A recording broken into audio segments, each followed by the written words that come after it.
നമസ്കാരം. ജ്യോതി ടെക് വിഷനിലേക്ക് ഏവർക്കും സ്വാഗതം. ഈ 2024 ഡിസംബർ മാസം 1-ാം തീയതി മുതൽ 31-ാം തീയതി വരെ മേടം രാശിയിൽ ജനിച്ചവരുടെ ഫലങ്ങളാണ് ഈ വീഡിയോയിൽ പറയുന്നത്. ആദ്യം നമുക്ക് ഡിസംബർ മാസത്തെ ഗ്രഹങ്ങളുടെ രാശിസ്ഥിതി പരിശോധിക്കാം. ഡിസംബർ മാസം 1-ാം തീയതി വ്യാഴം ഇടവം രാശിയിലും ചൊവ്വ തന്റെ നീചക്ഷേത്രമായ കർക്കിടകത്തിലും കേതു കന്നിയിലും സൂര്യൻ ഡിസംബർ മാസം 15-ാം തീയതി വരെ വൃശ്ചികത്തിലും അത് കഴിഞ്ഞാൽ ധനുവിലും സ്ഥിതി ചെയ്യുന്നു. സൂര്യനോടൊപ്പം ബുധൻ വൃശ്ചികത്തിൽ ഡിസംബർ 16 വരെ വക്രമൗഢ്യത്തോടുകൂടി നിൽക്കുന്നു. ഡിസംബർ 2-ന് ശുക്രൻ ധനുവിൽ നിന്നും മകരത്തിലേക്കും ഡിസംബർ 28-ന് മകരത്തിൽ നിന്നും കുംഭത്തിലേക്കും രാശി മാറുന്നു. കുംഭത്തിൽ ശനിയും മീനത്തിൽ രാഹുവും സഞ്ചരിക്കുന്നു. ഇത്രയുമാണ് ഈ 2024 ഡിസംബർ മാസത്തിലെ ഗ്രഹങ്ങളുടെ രാശിസ്ഥിതി എന്ന് പറയുന്നത്. ഇതനുസരിച്ച് മേടം രാശി ലഗ്നമായിട്ടോ നക്ഷത്രക്കൂറായിട്ടോ ജനിച്ചവരുടെ ഫലങ്ങൾ എന്തൊക്കെയാണെന്ന് നമുക്ക് പരിശോധിക്കാം. മേടക്കൂറിലെ നക്ഷത്രങ്ങൾ അശ്വതി, ഭരണി, കാർത്തികയുടെ ആദ്യപാദം എന്നിവയാണ്. മേടം ലഗ്നമായിട്ട് ജനിക്കുന്നവരുടെ ഫലങ്ങളും ഇതുതന്നെയാണ്. ഈ 2024 ഡിസംബർ 1-ലെ ഗ്രഹസ്ഥിതി അനുസരിച്ച് ഇവരുടെ ലഗ്നാധിപനായ ചൊവ്വ നീചനായി 4-ാം ഭാവമായ കർക്കിടകത്തിൽ നിൽക്കുന്നു.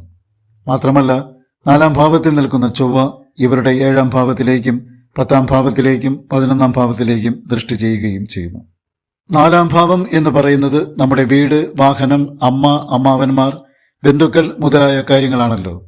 അവിടെ ഒരു ഗ്രഹം നീചമായി നിൽക്കുമ്പോൾ, പ്രത്യേകിച്ചും ലഗ്നാധിപൻ തന്നെ നീചനായി നിൽക്കുമ്പോൾ നമുക്ക് ഈ പറഞ്ഞ കാര്യങ്ങളിൽ നിന്നും കുറച്ച് ബുദ്ധിമുട്ടുകൾ ഉണ്ടാകുന്നു.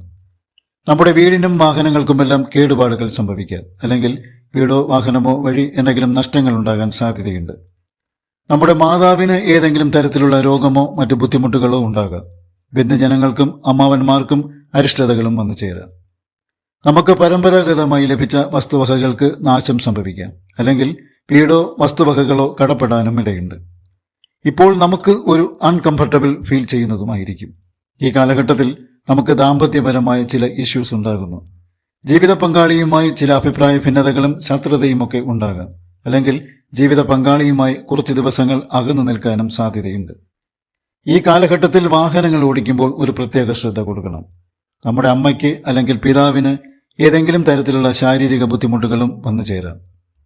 സുഹൃത്തുക്കളുമായിട്ടോ ബന്ധുക്കളുമായിട്ടോ ചില തെറ്റിദ്ധാരണകളും വാക്കുതർക്കങ്ങളും പിണക്കങ്ങളും ഒക്കെ ഉണ്ടാകാനും ഇടയുണ്ട്. പാർട്ണർഷിപ്പ് ബിസിനസ്സുകൾക്ക് അനുകൂലമായ സമയമല്ല ഇത്. നമ്മൾ ചെയ്തുകൊണ്ടിരിക്കുന്ന തൊഴിലിനും അതിൽ നിന്നും ലഭിക്കുന്ന വരുമാനത്തിനും ചില തടസ്സങ്ങൾ ഉണ്ടാകാം. ലൈംഗികപരമായ ചില ആരോപണങ്ങളും ചില അപവാദങ്ങളും കേൾക്കുവാനും ഇടയുണ്ട്. എങ്കിലും അപ്രതീക്ഷിതമായ ചില ധനാഗമനങ്ങൾ ഉണ്ടാകാനും ഇടയുണ്ട്. നെഞ്ച്, ഇടുപ്പ്, കാലുകൾ, കാൽമുട്ടുകൾ എന്നീ ഭാഗങ്ങൾക്ക് രോഗങ്ങൾ വരാനും സാധ്യതയുണ്ട്. നീർവീഴ്ച മൂലമുള്ള രോഗങ്ങളും ഈ കാലഘട്ടത്തിൽ ഉണ്ടാകാം. പഠിക്കുന്ന കുട്ടികൾക്ക് ഈ ഡിസംബർ മാസം അത്ര അനുകൂലമായ സമയമല്ല. പ്രത്യേകിച്ചും പുതിയ ഒരു കോഴ്സിൽ ചേരാൻ ഉദ്ദേശിക്കുന്നവർക്ക് ഡിസംബർ 16 വരെ തീരെ അനുകൂലമായ സമയമല്ല. പുതിയ എഗ്രിമെന്റുകൾ സൈൻ ചെയ്യാനും ഡോക്യുമെന്റേഷനും ഒന്നും പറ്റിയ സമയമല്ല ഇത്. ഓൺലൈൻ ബിസിനസ്സുകൾ ചെയ്യുന്നവർക്കും മീഡിയ, ജേർണലിസം, അക്കൗണ്ടൻസി തുടങ്ങിയ മേഖലകളിൽ പ്രവർത്തിക്കുന്നവർക്കും നേട്ടങ്ങൾ കുറയാൻ സാധ്യതയുള്ള കാലഘട്ടമാണ് ഈ ഒരു മാസക്കാലം.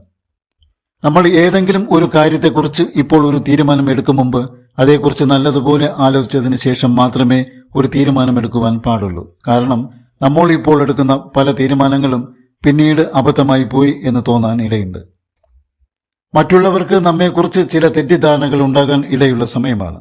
ഇപ്പോൾ ഏതെങ്കിലും തരത്തിലുള്ള അപവാദങ്ങളും കേൾക്കാൻ ഇടയുണ്ട്. നമ്മുടെ 6-ലും അഷ്ടമത്തിലും വ്യാഴന്റെ ദൃഷ്ടി പതിയുന്നതിനാൽ രോഗങ്ങൾക്കും കടങ്ങൾക്കും ശത്രുതയ്ക്കും ഒരു ശമനം ഉണ്ടാകുന്നതാണ്.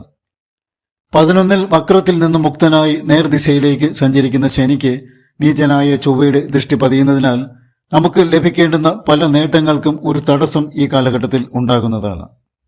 ഈ ഡിസംബർ മാസക്കാലം ശ്രീ ഭദ്രകാളി ദേവിയെയും ശ്രീകൃഷ്ണസ്വാമിയെയും പ്രാർത്ഥിക്കുന്നവർക്ക് ദോഷത്തിന്റെ കാഠിന്യം നന്നേ കുറയുന്നതുമാണ്. 2024 ഡിസംബർ മാസം 1 മുതൽ 31 വരെ മേടം രാശി ലഗ്നമായി വരുന്നവരുടെയും മേടം രാശി ചന്ദ്രലഗ്നമായി വരുന്നവരുടെയും പൊതുഫലങ്ങളാണ് ഇവിടെ പറഞ്ഞത്. ഓരോരുത്തരുടെയും ജാതകത്തിലെ ഗ്രഹസ്ഥിതികൾക്കനുസരിച്ചും ഇപ്പോൾ നടന്നുകൊണ്ടിരിക്കുന്ന ദശയ്ക്കും അപകാരത്തിനുമനുസരിച്ചും ഈ ഫലങ്ങൾക്ക് വ്യത്യാസമുണ്ടാകാം. ഈ വീഡിയോ നിങ്ങൾക്ക് ഇഷ്ടമായിട്ടുണ്ടെങ്കിൽ ദയവായി വീഡിയോ ലൈക്ക് ചെയ്യുക, വീഡിയോയുടെ ലിങ്ക് ഷെയർ ചെയ്യുക, ചാനൽ സബ്സ്ക്രൈബും ചെയ്യുക. നിങ്ങൾക്കും കുടുംബാംഗങ്ങൾക്കും ജഗദീശ്വരന്റെ അനുഗ്രഹം ഉണ്ടാകട്ടെ എന്ന് ആത്മാർത്ഥമായി പ്രാർത്ഥിച്ചുകൊള്ളുന്നു. നന്ദി, നമസ്കാരം.